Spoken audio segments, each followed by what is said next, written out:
Hello friends, welcome back to BGO Wise. I am Dr. Radhika and today we are going to understand the second chapter of Fundamentals of Geography, which is the world population, distribution, density and growth. So what are we going to learn in today's chapter? We are going to see the global patterns of population distribution and density, factors affecting population distribution like climate, land, economy, etc., and the trends in population growth, which includes birth rate, death rate, and migration. And finally, we'll look into the demographic transition model, which is a very important model for your theory as it explains the population growth over time. So let's begin, and if you have any doubt, post it in the comment section.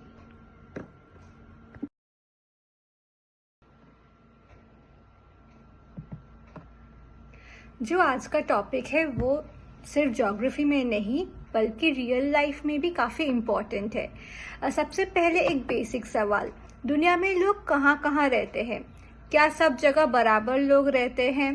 क्या ऐसा होता है? Definitely not. आपको पता है कि दुनिया में आधी से ज़्यादा पॉपुलेशन सिर्फ कुछ कंट्रीज़ में रहती है, जैसे इंडिया, चाइना, यूएसए, इंडोनेशिया, और कुछ जगह ऐसे हैं जैसे अंटार्कटिका, डेजर्ट्स, माउंटेन्स, ऑलमोस्ट वो खाली है। तो पहले कॉन्सेप्ट है हमारा पॉपुलेशन डिस्ट्रीब्यूशन, मतलब दुनिया में किस पार्ट में कौन सी जगह पे लोग रहते हैं। That is the way people are spread across the earth surface. फिर आता है हम लोग का next concept population growth, which is दुनिया की पॉपुलेशन कैसे बढ़ रही है, यानी कहीं कम हो रहा है, कहीं ज़्यादा हो रहा है। So the changes in the number of people over time, how fast a slow population is increasing or decreasing, that is basically measured by population growth. And उसके बाद आता है पॉपुलेशन डेंसिटी, दैट इज कितनी population एक specific area में रहती है। जैसे इंडिया में डेंसिटी बहुत हाई है लेकिन ऑस्ट्रेलिया में उतनी ही कम है और आपको किलोमीटर तक बहुत कम लोग मिलेंगे। So the number of people living per unit area usually per square kilometre is defined by population density of a region. And let's get ready to explore these concepts one by one, where we explore why do people prefer to live in certain regions and not in others. जो सिर्फ exam के लिए नहीं but आपको normally दुनिया में रहने में समझने में भी बहुत ज़रूरी है. So let's begin. This question, I think it has come in CUAT, so I have added this in this video where I have highlighted it for you to keep a note of it. So you can take a screenshot of this part and let's proceed with it so that we can discuss the next topics. So coming to the patterns of population distribution in the world, इसका मतलब क्या होता है? Simple words में दुनिया के किस reason में कितने लोग रहते हैं एंड वो लोग कहाँ और कैसे स्प्रेड हुए हैं. ये पैटर्न हमें हेल्प करता है ये समझने में कि किसी भी जगह की डेमोग्राफिक कैरेक्टरिस्टिक्स कैसी होती है, यानी कि उनकी पॉपुलेशन का साइज, डेंसिटी एंड ग्रोथ किस टाइप का होता है. पॉपुलेशन डिस्ट्रीब्यूशन का मतलब होता है the way the people are spread over the earth surface. लोग पृथ्वी के सरफेस पे किस तरीके से बसते हैं. एंड कुछ इंटरेस्टिंग फैक्ट्स है यहाँ पे, that is 90% of the world's population lives in about 10% of its area. सोचो, बाकी की 90% लैंड सिर्फ 10% population. That clearly shows that population दुनिया में बिल्कुल इवनली डिस्ट्रीब्यूटेड नहीं है. अब अगर हम सबसे ज़्यादा पॉपुलेशन वाले देशों की बात करते हैं तो दुनिया में 10 सबसे पॉपुलेटेड कंट्री मिलाकर वर्ल्ड्स पॉपुलेशन का 60% कंट्रीब्यूट करता है और उनमें से 6 कंट्रीज एशिया में हैं. तो एशिया का कंट्रीब्यूशन ग्लोबल पॉपुलेशन में कितना मेजर है ये आप इजीली समझ सकते हैं. आपके लिए ये क्विक टास्क है. ट्राई टू आइडेंटिफाई दो 6 एशियन कंट्रीज। हिंट दे दूंगी, उनमें से तो डेफिनेटली 2 है, एक इंडिया है और एक है चाइना। बाकी 4 कंट्रीज का नाम आप अपने आप ढूंढ सकते हो। Go open your book and check figure 2.1 for the answer, and it is a very important diagram for not only your CUET and CBSE MCQ exams. So next, अब बात करते हैं important concept की, density of population। हर जगह की land capacity अलग होती है, मतलब एक स्पेसिफिक एरिया में कितने लोग रहते हैं, उस जगह का रिसोर्सेज उन लोगों को कैसे सपोर्ट करता है, ये समझना बहुत ज़रूरी होता है। इसीलिए हम डेंसिटी ऑफ पॉपुलेशन मेजर करते हैं। ये एक रेशियो होता है, ये बहुत ज़रूरी है ratio, that is total population of an area divided by total land area, and इसका यूनिट होता है person per square kilometre. Formula याद रखना बहुत इजी है, आप यहाँ पे लिखा हुआ है, और density is equal to population by area. So let us take an simple example जो भी स्क्रीन में भी है। सपोज एक रीजन एक्स है जिसका एरिया है 100 स्क्वायर किलोमीटर और वहाँ की पॉपुलेशन है 1,50,000 पीपल। तो डेंसिटी कैसे निकालेंगे? Density is equal to population by area, so we have 1,50,000 divided by 100 which is equal to 1.5 person per square kilometre. Sorry, 1500 person per square kilometre. तो ये है आपका density. Now what does this tell you about the region X? ये बहुत ही एक important question है। तो मैंने एक गूगल अर्थ इमेजरी का एग्जांपल दिया है मुंबई शहर का। ये बैंड्रा लोकेशन है, अगर आप देख सकते हो मैप पे, तो इसका मतलब हो सकता है वहाँ काफ़ी क्राउडेड एरिया है। Often leads to congestion in cities, public spaces and transport systems. ज़्यादा डिमांड होगी लैंड, वाटर, हाउसिंग और जॉब्स के लिए। Now pressure on the resources बहुत हाई है उस जगह पे, एंड कंपेयर करो उसे एक ऐसे रीजन से जहाँ पे डेंसिटी सिर्फ 50% पर स्क्वायर किलोमीटर होगा, जो ऐसे तो बिल्कुल ही नहीं दिखता। एंड इसीलिए we can also say that this region is more urbanised and developed, and इसी वजह से उनके बहुत सारे चैलेंजेस भी हो सकते हैं। सो पॉपुलेशन डेंसिटी हमें ये बताता है कि किसी एरिया में किसी एरिया पर लोगों का कितना लोड है, और उस लोड को मैनेज करने के लिए हमें क्या पॉलिसीज चाहिए। ये भी इनडायरेक्टली डेटा हम लोग को समझने में हेल्प करता है कि रिसोर्स एंड पॉलिसीज कैसे मैनेज करना चाहिए। आगे हम देखेंगे कि किस रीजन की डेंसिटी कितनी है, और कुछ कंट्रीज हाई डेंसिटी शो करती है और कुछ लो। Now coming to the factors influencing the distribution of population. Population is not evenly spread across the earth. Certain geographic conditions, factors like geographical, economical, social and cultural factors बहुत ही एक important role play करती है to decide where people prefer to live. And let us look into some important examples and understand these factors. सबसे पहला है geographical factor. Here comes availability of water. जैसे कि आप सब जानते हैं पानी लाइफ के सबसे इम्पॉर्टेंट ज़रूरत चीज़ों में है।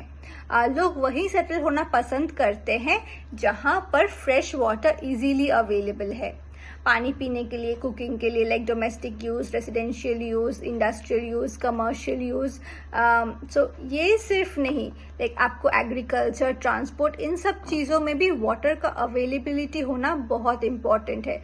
सो इसी वजह से if you see, Ganga valley या नाइल वैली दुनिया के सबसे डेंसली पॉपुलेटेड रीजन में से है। वहाँ की वाटर अवेलेबिलिटी भी हाई है, इसीलिए वहाँ लोग भी ज़्यादा है। And next factor is land forms.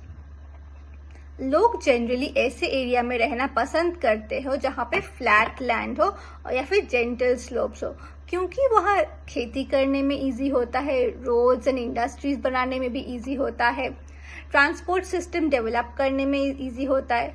लेकिन अगर आप माउंटेन रीजन या हिली रीजन्स को आप देखेंगे, जैसे हिमालयाज, वहाँ पे स्टीप स्लोप है एंड इसी वजह से वहाँ पे खेती मुश्किल है, ट्रांसपोर्ट एंड कंस्ट्रक्शन भी बहुत डिफिकल्ट है एंड पॉपुलेशन यूजुअली वहाँ पे कम होती है। अगर आप खुद भी कंपेयर करो, so Ganga plains has flat land, fertile soil, water availability, easy transport and that therefore it is highly populated. And Himalayan region has uneven land, transport is difficult, climate is tough, so it is sparsely populated. तो इन दोनों point से हमें ये समझ में आता है कि water availability and land forms का डायरेक्ट इम्पैक्ट क्या होता है पॉपुलेशन डिस्ट्रीब्यूशन में। एंड नेक्स्ट टाइम अगर आप किसी भी जगह जाते हो और उसका पॉपुलेशन को देखते हो, तो आप सोचिए कि कैसे ज्योग्राफी काम करता है इनके डिस्ट्रीब्यूशन को अफेक्ट करने में। And then next factor we have climate, यानी मौसम। अब सोचो आप क्या किसी जगह रहना पसंद करोगे जहाँ पे बहुत एक्सट्रीम क्लाइमेट है, हर वक्त गर्मी हो या फिर हर वक्त ठंडी? नहीं, राइट। सो एक्सट्रीम क्लाइमेट्स जैसे कि बहुत ज़्यादा गर्मी लाइक थार डेजर्ट, या फिर बहुत ठंडा या फिर जैसे आर्कटिक और लद्दाख, ये जगह इंसान रहने के लिए कंफर्टेबल बिल्कुल नहीं होता, इसीलिए यहाँ पॉपुलेशन काफ़ी कम होती है। ऑन द अदर हैंड जहाँ पे प्लेजेंट क्लाइमेट कंडीशंस है, जहाँ पे लाइक मॉडरेट रीजन्स, गर्मी नहीं ज़्यादा, ठंडी नहीं ज़्यादा, यहाँ पे सीजनल वेरिएशंस भी मॉडरेट होता है and people like living there. So आप एग्जांपल ले लो मेडिटेरेनियन रीजन की, यहाँ का मौसम माइल्ड और कंफर्टेबल होता है, यहाँ लोग प्राचीन समय से रह रहे हैं and climate plays a major factor in determining the population distribution of this area. And अगला फैक्टर है सॉइल, यानी मिट्टी। अब फार्मिंग के बिना हम सर्वाइव नहीं कर सकते, राइट? और फार्मिंग के लिए वी नीड फर्टाइल सॉइल। तो एरियाज जहाँ लोमी सॉइल होती है, जैसे इंडो गैंजेटिक प्लेन, वहाँ पे एग्रीकल्चर फ्लरिश करता है और इसी वजह से ज़्यादा लोग भी वहाँ रहते हैं। And fertile soil not only supports crop but also supports allied activity, जैसे डेयरी फार्मिंग हुआ, हॉर्टिकल्चर हुआ, ये सब कुछ। इसी वजह से फर्टाइल एरियाज में डेंस पॉपुलेशन देखने को मिलती है। ऑन द अदर हैंड जहाँ पे मिट्टी उतना भी फर्टाइल नहीं है, वहाँ पे लोग नहीं बसते ज़्यादा। And these were the geographical factors. Now we have the economic factors. Economic factors तो बहुत है, but what we are going to learn today is how minerals urbanization play an important economic factor in population distribution. Minerals जहाँ, अब आप सोचो अगर किसी जगह पे वैल्यूएबल मिनरल्स रहती है तो वहाँ पे इंडस्ट्रीज सेटअप होगा, और इंडस्ट्रीज मतलब like you have mining activities, skilled labours आ रहे होंगे वहाँ पे, एंड ऐसे ही इंडस्ट्रीज ग्रो करते करते ट्रांसपोर्टेशन रूट्स होते होते माइग्रेशन होने लगेगा, like people will start coming and living in that area, तो वहाँ का पॉपुलेशन डेंसिटी ऑटोमेटिकली बढ़ जाता है। एंड एग्जाम्पल मैंने लिखा हुआ है, कटांगा जाम्बिया का एक एग्जाम्पल है अफ्रीका रीजन से। It is a very famous copper belt area and यहाँ पे कॉपर माइनिंग बहुत होती है, सो लोगों का कॉन्सेंट्रेशन वहाँ पे हाई है। And next is urbanisation. Cities का मैजिक ही अलग होता है। जो लोग बड़े सिटीज़ में रहते हैं वो लोग पता है कि वहाँ पे बेटर जॉब्स, अच्छी education and health care, fast transportation and communication and थोड़ा सिटी लाइफ ग्लैमर भी रहता है। So people are automatically attracted to that particular area and इसीलिए रूरल टू अर्बन माइग्रेशन भी बहुत होने लगता है। एंड इसी वजह से सिटीज़ बढ़ने लगते हैं, उनका डेंसिटी बढ़ता है। आप कहीं भी देखिए, मुंबई, दिल्ली, न्यूयॉर्क, टोक्यो, हर जगह वहाँ पे लाखों लोग माइग्रेट करके आ रहे हैं in search of job and better life opportunities, like better lifestyle. So इसीलिए वहाँ पे पॉपुलेशन बूम देखने को मिलता है। And next we have industrialization, यानी जब किसी एरिया में इंडस्ट्रीज डेवलप होने लगती है तो वो जगह लोगों को रोजगार देने लगता है। लेकिन ये सिर्फ फैक्ट्री वर्कर्स की बात नहीं है, they have like because of industrialization, transportation routes बनता है, then shopkeepers, bank employees, education institutions, doctors, teachers सब वहाँ पे धीरे धीरे आने लगते हैं because वो सिटी बढ़ने लगता है and we see that इसी वजह से वो एरिया बहुत ही हाईली पॉपुलेटेड होने लगता है। एग्जाम्पल दिया है जापान के कोबे असाका रीजन का, बिकॉज उनका पॉपुलेशन बढ़ने लगा है as it is an industrial belt and people have migrated and settled there over time. So we can say that when जब इकोनॉमी ग्रो करने लगती है वहाँ लोग शिफ्ट करने लगते हैं for better opportunities. And lastly we have the social and cultural factors. अब कुछ जगह होती है जिनकी रिलीजियस और कल्चरल सिग्निफिकेंस बहुत होने लगती है। आप वाराणसी को समझ सकते हैं, जैसे कि एक पिलग्रिमेज साइट है और या फिर हिस्टोरिकल सिटी, तो लोग ऐसे ही प्लेसेस पर रहना पसंद करते हैं जहां उनका कल्चरल या रिलीजियस कनेक्शन हो। साथ ही कुछ जगह ऐसी होती है जहां पे बहुत सारे सोशल या फिर पॉलिटिकल अनरेस्ट होने लगती है, जैसे रायट्स, कॉन्फ्लिक्ट्स, इंस्टेबिलिटी, जो बॉर्डर एरिया में काफ़ी देखने को मिलते हैं। तो लोग वहाँ पे बिल्कुल सेटल डाउन होना नहीं चाहते हैं। लोग ऐसी जगह माइग्रेट करते हैं जहाँ पे उनको लाइफ सिक्योरिटी मिले, सेफ्टी मिले, और कभी भी गवर्नमेंट खुद के लोगों को लाइक वहाँ से नहीं उठाएगी, उधर रहने में एनकरेज करेंगी, ऐसे पॉलिसीज बनाएंगी। तो these are examples and factors that affect the culture like population distribution from social and cultural factors। यहाँ पे एक एग्जाम्पल भी मेंशन कर दिया है मैंने कि how government housing schemes also becomes an important factor in attracting people to cities and settle down। So that was population density distribution। Now coming to population growth। population growth discuss करेंगे कि यहाँ पे growth of population क्या होता है, growth rate क्या होता है, natural growth and actual growth. Like as you see the definition of population growth, that is the change in number of inhabitants of a territory during a specific period of time. तो यहाँ पे कुछ basic concepts भी लिखा हुआ है जो यहाँ पे मेंशन है स्क्रीन में, तो हम लोग धीरे धीरे उनको समझते हैं और वैसे ही पॉपुलेशन ग्रोथ का डेफिनेशन भी और अच्छे तरीके से हमको समझ में आएगा। जब हम दो अलग समय के बीच में एक एरिया की पॉपुलेशन की फ़र्क समझने की कोशिश करते हैं, that how the numbers have grown over time, that is called population growth. और उसका फॉर्मूला है population of the current census minus population of the previous census। ये एग्जाम्पल मैंने आपकी किताब से ही लिया है, जहाँ पे population in 2001 is 102.7 crore and 2011 में है 121.02 करोड़।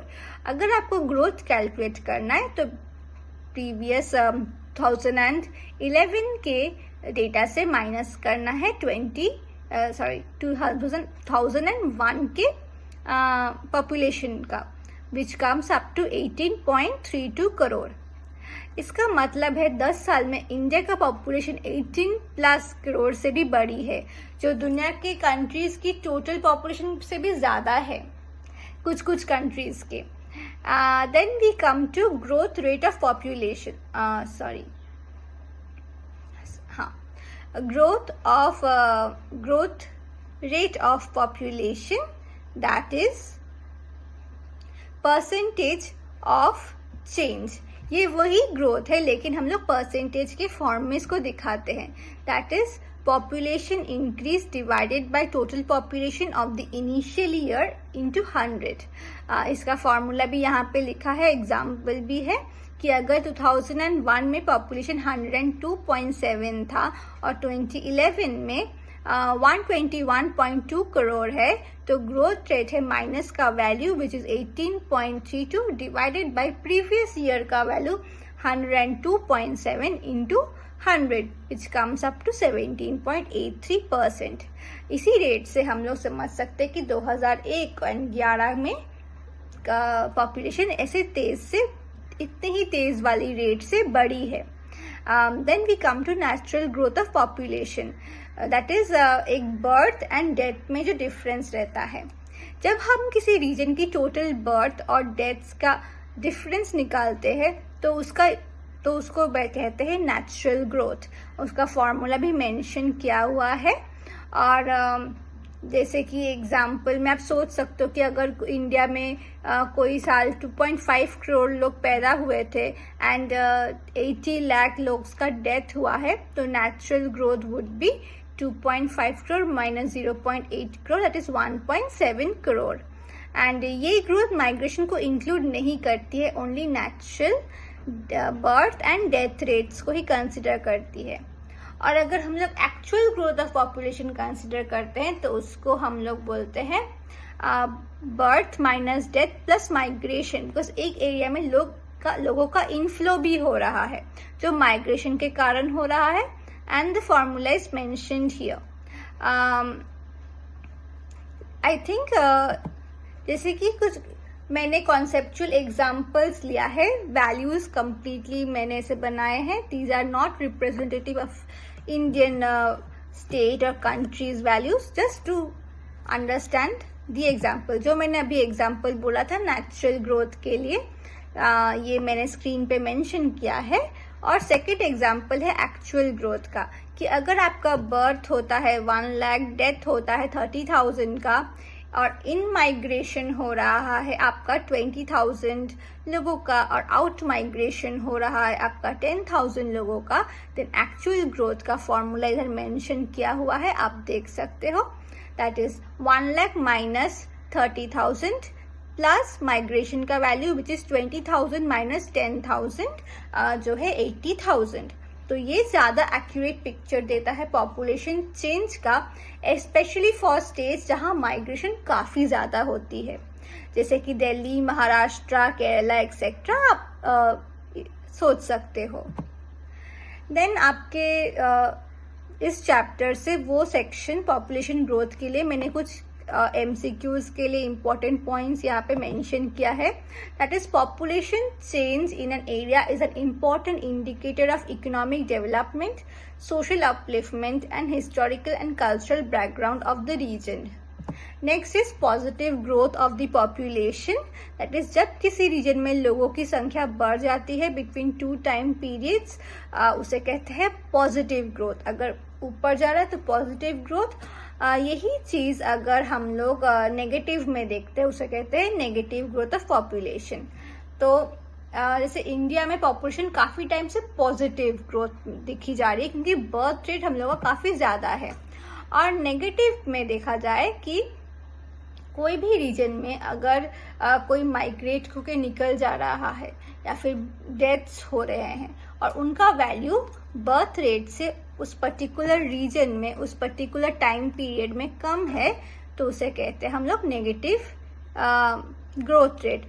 ये हम लोग एग्जाम्पल अभी करेंट टाइम में जर्मनी और जापान में भी देख सकते हैं, बिकॉज वहाँ पे बहुत negative growth rate of population recorded हो रहा है। बिकॉज ये भी है कि वहाँ पे एजिंग पॉपुलेशन भी ज़्यादा है, तो इसीलिए we see such differences. Now coming to question time. Actually ये बहुत ही इंपॉर्टेंट क्वेश्चन है, लेकिन मैंने ऐसे प्रेजेंट किया है बिकॉज ये क्वेश्चन 3 मार्क्स या 5 मार्क्स के लिए आ सकते हैं। That is what are the 3 components of population change. आप ये यहाँ से डायरेक्टली कॉपी करके भी लिख सकते हैं या फिर अपनी बुक से आप अपना आंसर्स खुद भी बना सकते हैं। So first is the crude birth rate, that is expressed as number of live births in a year per 1000 of population। इसका मैंने फॉर्मूला यहाँ पे दिया है, that is birth rate by estimated mid-year population of the area in that particular time into 1000। Next we have the crude death rate। ये एक बहुत simple way में हम लोग को समझाता है कि डेथ्स भी पॉपुलेशन को अफेक्ट करती है। जब डेथ रेट ज्यादा होती है तो पॉपुलेशन कम होती जाती है, एंड इसीलिए उसको क्रूड डेथ रेट बोला जाता है कि कितनी लोगों की डेथ हुई है पर 1000 पॉपुलेशन। फॉर्मूला यहाँ पे मेंशन्ड है, आपको उसको याद रखना है। और आपको ये भी याद रखना है कि crude death rate is influenced by health facilities, economic development, social awareness and age structure of the region. तो ये कुछ फैक्टर्स है जो क्रूड डेथ रेट को अफेक्ट करता है। And then the third component is migration. Definition है, migration is the movement of people from one place to another, either within a country, that is internal migration, or across boundary, which is called international migration. ये migration बहुत types के होते हैं। We can have rural to urban migration, urban to urban, rural to rural and urban to rural, जो हम बाद में पढ़ेंगे। बट माइग्रेशन का दो रोल होता है, एक है प्लेस ऑफ ओरिजिन होता है जहाँ से लोग जा रहे हैं, दैट इज पॉपुलेशन कम होती आती है प्लेस ऑफ ओरिजिन का, और प्लेस ऑफ डेस्टिनेशन कि जहाँ पे लोग पहुँच रहे हैं एंड वहाँ का पॉपुलेशन बढ़ता रहता है। Now migration is affected by two factors, that is the push factor and the pull factor. Push factor वो होते हैं जो लोगों को अपनी जगह छोड़ने पर मजबूर करता है, मतलब अपनी जगह इतनी अनकंफर्टेबल होने लगती है कि वहाँ पे जॉब्स नहीं है, क्लाइमेट अच्छा नहीं है, मतलब लाइफस्टाइल ठीक से नहीं हो रहा है, या फिर डिजीज होने लगी है कि people are forced to leave that particular place and move out to some other place. And next है कि पुल फैक्टर्स। ये जगह तो बहुत है, लाइफ सेट है, हाँ यहाँ पे अगर हम लोग सेटल हो गए तो वो रीजन है कि हमको जो यहाँ पे सेटल करने पे मजबूर करती है, that is better job opportunities, that is very important. Then we have improved living condition, peace and stability, यहाँ पे क्लाइमेट भी अच्छा है, डिजीज भी नहीं हो रहा है, like we have a secured life in this particular region. तो वो हमें इन्फ्लुएंस करता है to move to the particular region and acts as a pull factor. So यहाँ पे मैंने कुछ आपको इजी स्मॉल वे में एक्सप्लेन कर दिया है, that so that you if it comes in MCQs it is helpful for you. Then we have the last two concepts, one is demographic transition theory and the next will be the Malthusian theory. तो demographic transition theory एक model है जो बताता है कि population का size और growth कैसे चेंज होता है जैसे एक सोसाइटी डेवलप करती है। ये थ्योरी बताती है कि जब एक सोसाइटी बढ़ रही है तो वो कैसे रूरल और एग्रेरियन नेचर में पहले रहता है एंड वहाँ से कैसे लिटरेट और इंडस्ट्रियल बनती जाती है, तो बर्थ रेट और डेथ रेट दोनों ग्रेजुअली कम होने लगते हैं। डेमोग्राफिक ट्रांजिशन थ्योरी आपको बताता है कि एक सोसाइटी की पॉपुलेशन कैसे इवॉल्व करती है।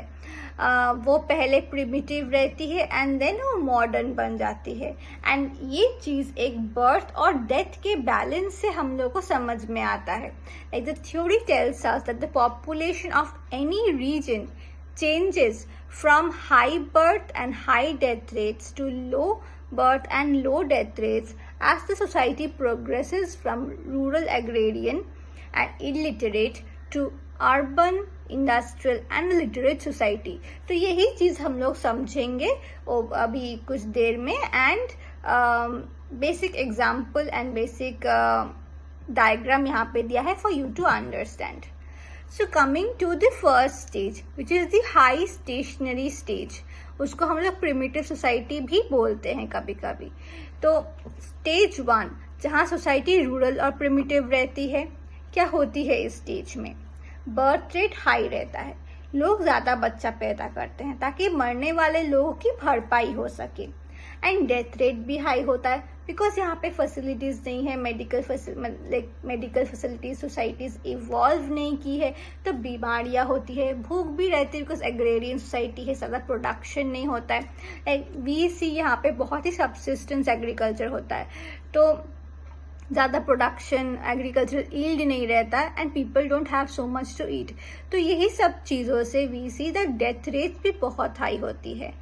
और यहाँ पे हम लोग ये भी देखते हैं कि बहुत लार्ज फैमिलीज, लाइक फैमिली के नंबर्स बहुत ज़्यादा है, तो ये एक एसेट होती है उनके लिए।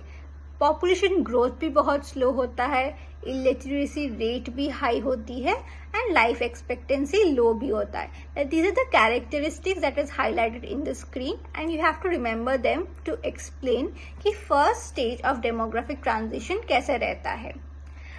Next we have the second stage, जहाँ पे उसको हम लोग कहते हैं अर्ली एक्सपैंडिंग स्टेज या फिर अर्ली एक्सपैंडिंग स्टेज। अब लाइक इन स्टेज में we can see that the birth rates are still high, पर यहाँ पे थोड़ा डिक्लाइन होना शुरू करता है। डेथ रेट शार्पली घटने लगता है क्योंकि सैनिटेशन और हेल्थ केयर फैसिलिटीज आने लगे हैं, यहाँ पे सोसाइटीज इम्प्रूव होने लगी है। इसी वजह से पॉपुलेशन रैपिडली बढ़ती है। Like the gap between death rate and birth rate is also very high. यहाँ पे साफ पानी, वैक्सीन, बेटर न्यूट्रिशन, ये सब का इम्पैक्ट भी देखने मिलता है। And we can say this is a phase of population boom. इसको एक फेज ऑफ पॉपुलेशन बूम भी कहा जाता है। And third stage, that is the last stage, is called late expanding और लो स्टेशनरी फेज। ये फाइनली आता है स्टेज 3 में, जहाँ सोसाइटी फुल्ली मॉडर्न हो जाती है। ये स्टेज कैसे होती है? बर्थ रेट और डेथ रेट दोनों ही कम होने लगते हैं। फैमिली प्लानिंग कॉमन हो जाता है एंड लोग कॉन्शियसली छोटी फैमिलीज चाहते हैं। They don't want large families, they don't want large assets. Societies become highly urbanized and literate. People have more knowledge about technology and they have better healthcare facilities, high expectancy. Population या तो stable हो जाती है या फिर उनका growth rate भी slow हो जाता है। And we can see that example in Germany and Japan currently. ये डायग्राम आपको दिया गया है। अगर आपको कभी एग्जाम में आता है कि right about demographic transition model, so this diagram is very important and remember this name of the countries जो हर स्टेज पे लिखा है। You might get these as MCQs and it is better to remember. अगर आप answers में लिख सकते हैं which countries belong to which stage, तो बहुत ही अच्छा है आपके लिए। फाइनली ये लास्ट थ्योरी है इस चैप्टर की, दैट इज थॉमस मैल्थस की पॉपुलेशन ग्रोथ थ्योरी। ये 1798 में दिए थे थॉमस मैल्थस ने कि पॉपुलेशन इंक्रीजेस ज्योमेट्रिकली लेकिन फूड सप्लाई अरिथमेटिकली इंक्रीज करता रहता है।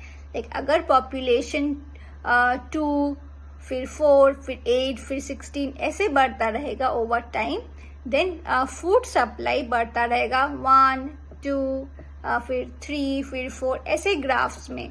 तो मैल्थस का कहना ये है कि अगर पॉपुलेशन को कंट्रोल नहीं किया गया तो वॉर, डिजीज, फेमाइंस ये सब मिलके पॉपुलेशन क्रैश कर देंगे। So what were the checks according to Malthus? उन्होंने बोला था कि आप डिलेड मैरिज कीजिए, फैमिली प्लानिंग कीजिए, मोर रिस्ट्रेंट रखिए पॉपुलेशन ग्रोथ के लिए ताकि आपको फूड सप्लाई इक्वली मिलती रहे। And with that we have the last concept of family planning as it is there in the chapter. Family planning का मतलब है कि बच्चों के बर्थ के बीच में गैप रहना, उनके पैदा होने के बीच में जो गैप रहता है दैट इज वेरी इंपॉर्टेंट। आपको उसको प्लान करना चाहिए, बिकॉज उससे क्या होता है कि पॉपुलेशन तो कंट्रोल होती है लेकिन वुमेन का हेल्थ भी इम्प्रूव करता है and it's a very healthy spacing between 2 children, their growth and the resources they consume. Population growth को एक लिमिट करने को मौका मिलता है कि कैसे help, like it really helps in family planning and as like how will you control the family planning? Not control, but how will you exercise the family planning model? Mainly through free contraceptives, propaganda and tax incentives for large families. तो ये सब बहुत ही ज़रूरी है आपको population growth control करने के लिए एंड ताकि दुनिया के लिमिटेड जो रिसोर्सेज है सबके लिए काफ़ी हो सके. So this is it for today, guys. We studied about population density, growth patterns, distribution from high birth rate to low birth rate, and then how the societies have grown stable over time.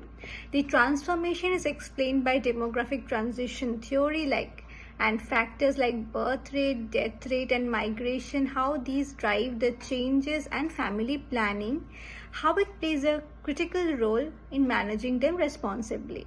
So if you found this explanation helpful, do give this video a thumbs up and don't forget to hit the like button and subscribe to my channel for more simplified and student friendly geography content.